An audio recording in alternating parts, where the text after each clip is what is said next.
So AdZoner bought GetWork last week. The site's been around, been an employer's only job search engine. It was spun out of Minneapolis-based job market company LinkUp just a year ago. And the business has been connecting job seekers with employers for over 20 years now. Doug Monroe is the CEO of AdZoner, the acquiring company, and he joins me now via Zoom from London. Doug, great to have you. Thank you very much, Chris. Thanks for having me.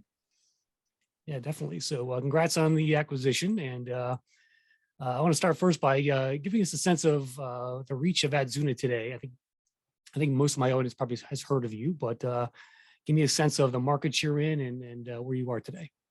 Yeah, so I founded AdZoner with my co-founder Andrew about 11 years ago, and started in the UK, but we've grown over time to 20 markets. We were in 16. We added 4 more: Switzerland, Belgium, Mexico, and Spain in the last year. And the business is truly global. I mean, even before this deal, the US is our largest market. We've been there for 5 years and growing very quickly.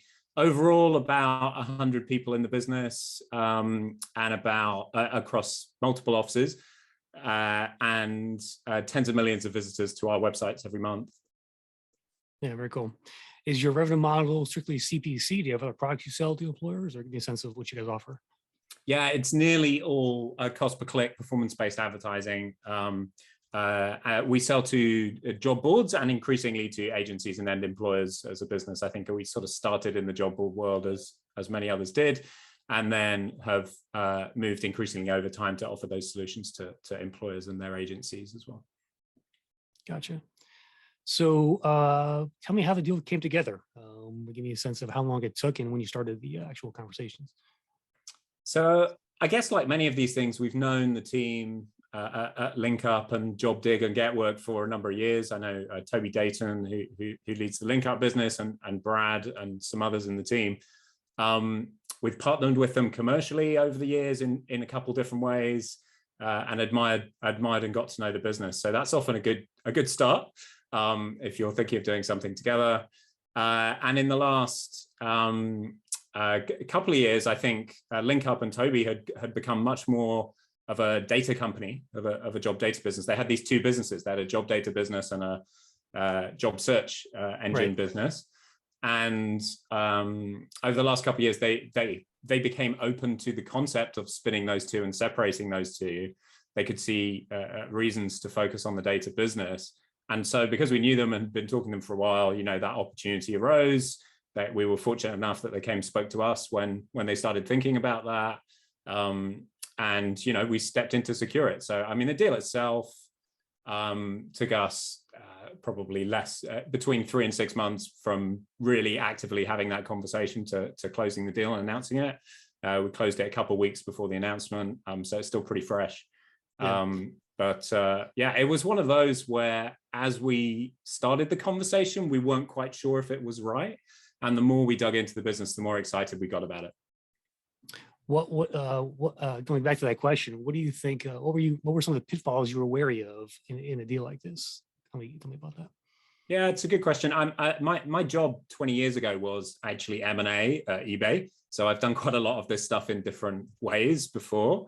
And I think, you know, there are a lot of things you start off thinking a deal is a good idea, but consolidation deals are often bad ideas.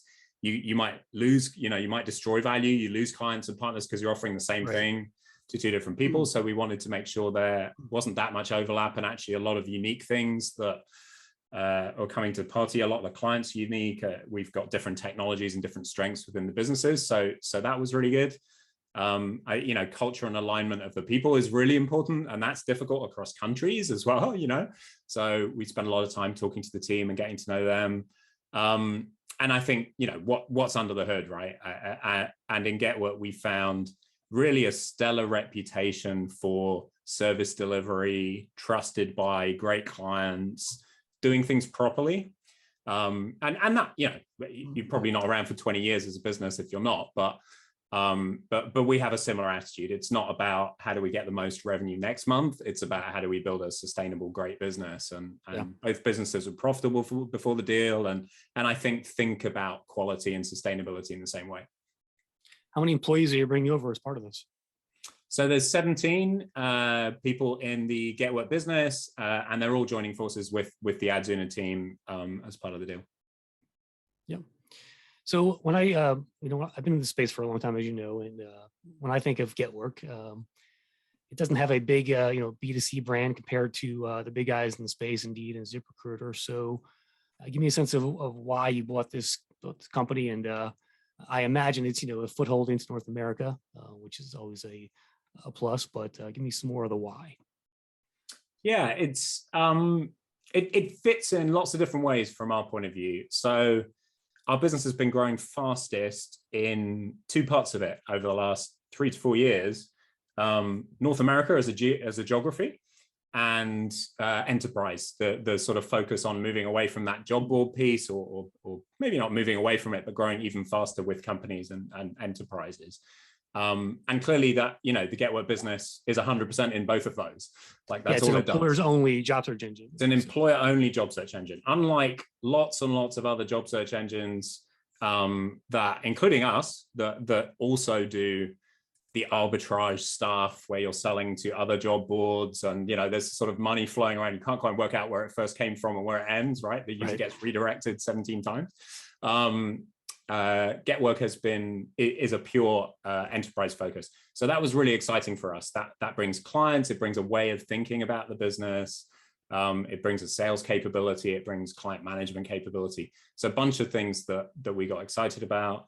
As a UK headquartered business with a significant US operation, we've had people on the ground for 4 years in the US, but it was 5 or 6 people before this deal. So this substantially, just gives us people who've got loads of expertise and experience in this market, the connections, that things that sometimes get lost in translation when you're a Brit trying to do business in the US, just like they do when US businesses are trying to do business internationally as well. Could you tell us how much traffic Get Work has? Like, give me a sense of how big it is in terms of a job seeker traffic standpoint. They don't collect resumes either, right? They're just listing jobs and redirecting the seeker, from what I understand. Yeah. Just listing jobs and a pay-per-click model, just like us. Very focused on great cost per application and conversion. The quality on the traffic is really, really high. It's millions of job seekers a month. I can't disclose the precise number. And then between us it will be 10 million plus visits a month, which is getting to that scale. You touched on not being a big consumer brand. I mean, AdZoner is not a big consumer brand in the US either yet, and so working together, we think over time we can get to that scale where you can start to rise above all those small players that are often started off as affiliates or quite arbitragey in the business, and start to become one of those brands that can genuinely compete at scale with the likes of Indeed, LinkedIn, ZipRecruiter. It'll take us a while. Like this brings us more scale. It doesn't get us to their scale. Well, I was going to say it's going to take you some advertising as well, because I can't turn on the TV without seeing a ZipRecruiter and Indeed ad. So I would expect you're going to play in that market too, right? We've made no commitment to do that yet, and it is something we would certainly consider when we get there. We did some testing in the UK in previous years. If you think about the path those businesses took in ZipRecruiter or Indeed, they didn't start by building their brand on TV. They started by building their audience, their service to their customers, by getting to a scale of revenues where the internet marketing channels get saturated. You have the clients and you have the monetization, but you don't potentially have enough audience, either from small employers or from consumers to keep growing your business. And so they got there through a series of steps. And I think we think of our journey that way as well. It's not go raise 100 million from VC, dump it on television advertising. It's, good luck if that's your strategy. There are plenty of businesses who've done that and aren't growing fast either, right? I mean, look at Monster. But so it's about having a sustainable product and business and delivering for your clients and growing every year and being profitable. Then you can fund sustainable advertising. Yeah.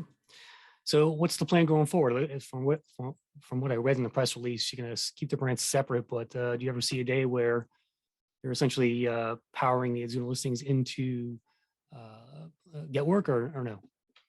So the intention is very much to operate two brands. As I've touched on, they have slightly different positionings and client bases at the moment.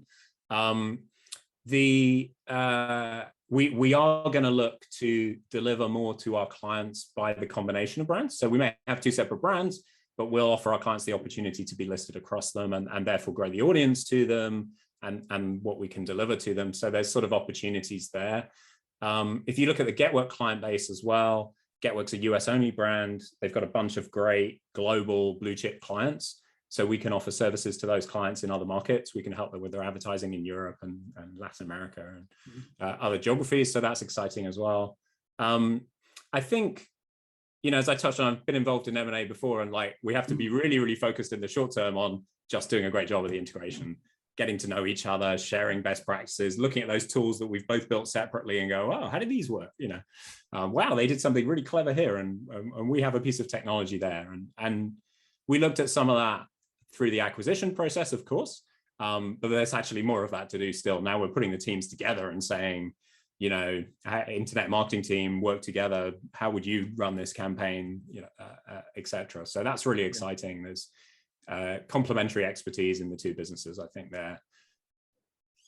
Doug, since you play in both markets, European and the US, how do you view them as far as like the use of job boards go? I think it seemed like, just from my perspective, and correct me if I'm wrong, but I think a lot of job boards in Europe are a lot more used, especially on the niche side versus the US. But give me a sense of how you look at job boards in both markets.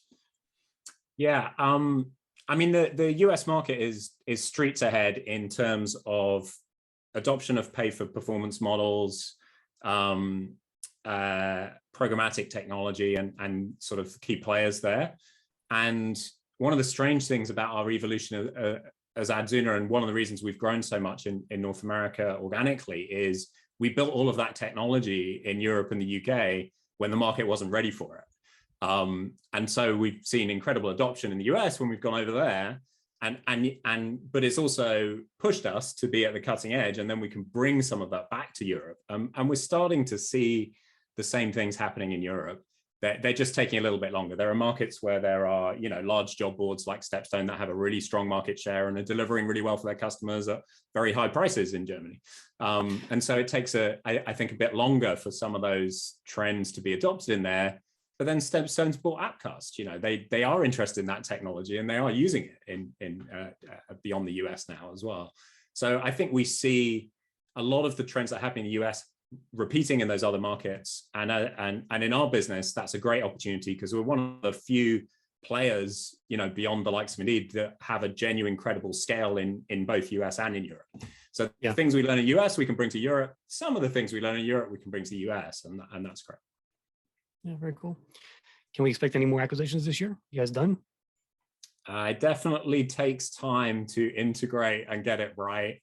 So we're a small team. I mean, as a senior team, we're got our hands full with this one. So we definitely see acquisition as a credible path to building that credible alternative to the likes of Indeed.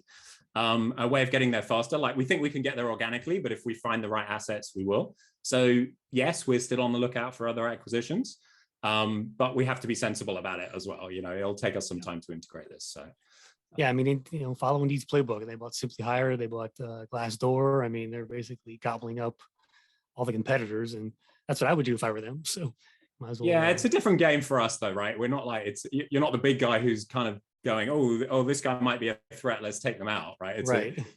Right. You've got to genuinely make it work, I think, which is hard. Yeah. Well, we need more buffers against the Indeeds of the world because they're, in a sense, they're too big. Already. They have a lot of sway in the industry, and I really like to see, other players in the space to kind of keep them honest. So, thank you. Yeah, no, I mean, we're super excited about the space. We continue to grow. I'm 10 years in as a founder, but I'm as excited as I was on day one, and the opportunities with bringing that in.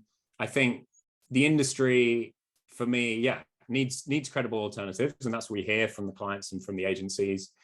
To do that, you need scale. So this helps us move towards that.